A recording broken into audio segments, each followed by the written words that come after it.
नमस्कार दोस्तों, मेरा नाम विकी है और मेरी उम्र 23 साल की है। मैं हरियाणा के कुरुक्षेत्र के एक छोटे से गांव से हूँ। ये रोमांटिक कहानी ज़्यादा पुरानी नहीं है, अभी कुछ महीने पहले की ही है। मेरे पड़ोस में दो बहनें रहती थी, अपने भाई और माँ बाप के साथ में। मैं हॉस्पिटल में नर्सिंग का काम करता हूँ, तो मैं कभी कभी ज़्यादा देरी से आता था। उन दोनों में से बड़ी वाली लड़की 20 साल की थी। वह घर पर ही रहती थी। मैं उसको रोज देखता था और वह भी मुझे देखकर मुस्कुरा देती थी। एक रात देरी से आने पर जब मैं अपने घर के गेट पर पहुंचा तो देखा वह बाहर बैठी हुई थी। मैंने अपने बाइक को रोका और उसको प्यार से देखने लगा। उसने भी आंखों से ही आनंद करने का इशारा कर दिया। मैंने भी आसपास देखा और उसको एक उड़ता हुआ इशारा दे दिया। वह हंसने लगी। मैंने इधर उधर देखा और सड़क पर पड़े एक पत्थर को उठाकर जमीन पर ही अपना मोबाइल नंबर लिख दिया। नंबर लिखते समय वह मुझे बड़ी हसरत से देख रही थी। मैंने नंबर लिखकर उसकी तरफ देखा और उसे इशारा कर दिया कि फोन करना। उसने भी हामी भर दी। मैं घर में घुस गया और यह देखने लगा कि वह क्या करती है। मैं अपने घर के दरवाजे की झिर्री से देखा कि कुछ देर बाद वह उठी और जिधर मैंने नंबर लिखा था उसे पढ़ने की कोशिश करने लगी। फिर उसने अपना मोबाइल निकाला और वह नंबर उसमें डायल करने लगी। अब मैं इंतजार करने लगा कि उसका फोन आएगा, पर उसका फोन नहीं आया। मैं फोन लेकर कुछ देर बैठा रहा, पर अभी फोन नहीं आया था। फिर मैं नहाने चला गया। नहाकर बाहर आया तो फोन में एक मिस कॉल पड़ी थी। मैंने वापस फोन लगाया तो उसने हेलो भर कहा और चुप हो गई। मैंने कहा, हाँ मैं ही हूँ, नहाने गया था तो फोन नहीं उठा पाया था।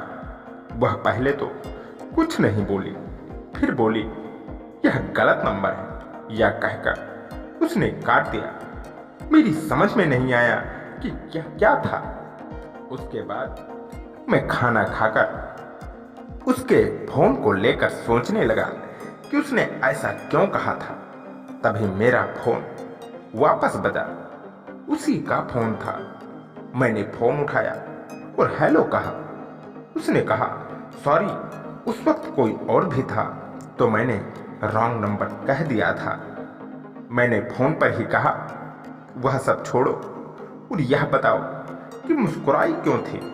वह हंसती और बोली, मुस्कान क्यों बिखेरी जाती है। मैंने कहा, सीधे सीधे कह दूं। वह बोली, हाँ कह दो।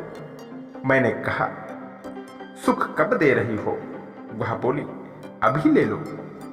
मैं इतना ज्यादा खुश हो गया था मानो कोई हूर ने सुख देने का वायदा कर दिया हो।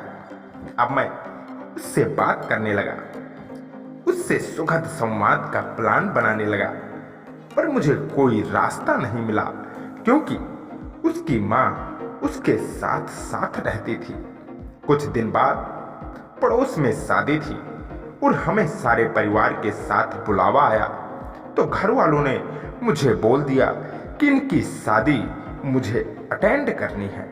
मैंने हाँ कर दी। जिस लड़की की शादी होनी थी वह लड़का दूसरे देश में रहता था। उनके घर में कुछ रौनक ज्यादा थी। मैंने उससे सुख संवाद का प्लान बना लिया। शादी से एक दिन पहले रात को सब डांस कर रहे थे और मैं उसको ढूंढ रहा था। वह मुझे ऊपर से देख रही थी। जब उसकी तरफ देखा तो उसकी बड़ी अच्छी स्माइल थी। यह देखकर मेरा संवाद करने का मन करने लगा। मैंने उसको ऊपर की तरफ इशारा किया और वह समझ गई मैं डांस करते करते ऊपर जाने लगा और उसको लेकर सबसे ऊपर वाले फ्लोर पर चला गया। वहां कोई नहीं था, पर कोई ना कोई आ सकता था, इसलिए मैं एक स्टोर रूम में उसको ले गया जहां एक सोफा पड़ा था। उसे देखकर मेरा काम बन गया। मैंने अंदर से दरवाजा बंद कर लिया। उसका यह सब पहली बार का था, तो उसको कुछ समझ नहीं आ रहा था कि क्या करूं। वह बोली, मुझे पता नहीं क्या हो रहा है, प्लीज कुछ संवाद करो। मैंने उससे धीरे धीरे सुखद संवाद करने लगा।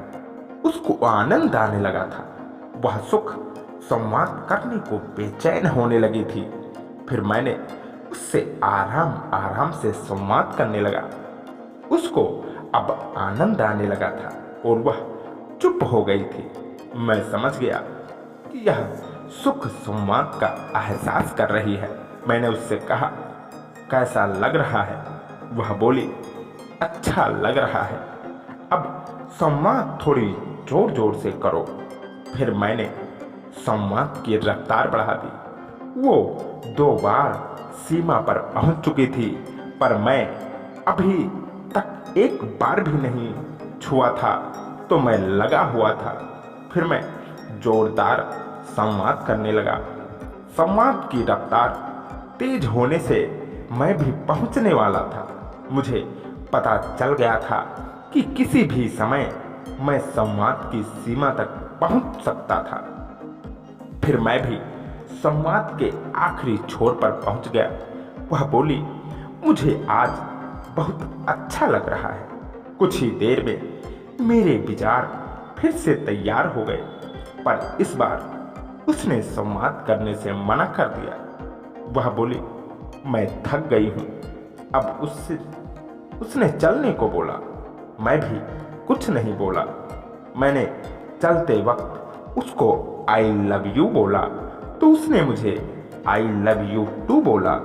उसके बाद पहले मैं बाहर आ गया और फिर वह सब लोग डांस करने में लगे थे, तो किसी को शक नहीं हुआ। बाद में हम दोनों अपने अपने घर आ गए। उसके बाद तो हमारी मित्रता और मजबूती की नींव रखती चली गई। तो दोस्तों, यह हमारी रोमांटिक कहानी कैसे लगी आप लोगों को कमेंट करके जरूर बताएं और लाइक शेयर करना मत भूलना दोस्तों, और चैनल को सब्सक्राइब जरूर कर लेना, जिससे आपको नई नई रोमांटिक कहानियाँ सुनने को मिलती रहे।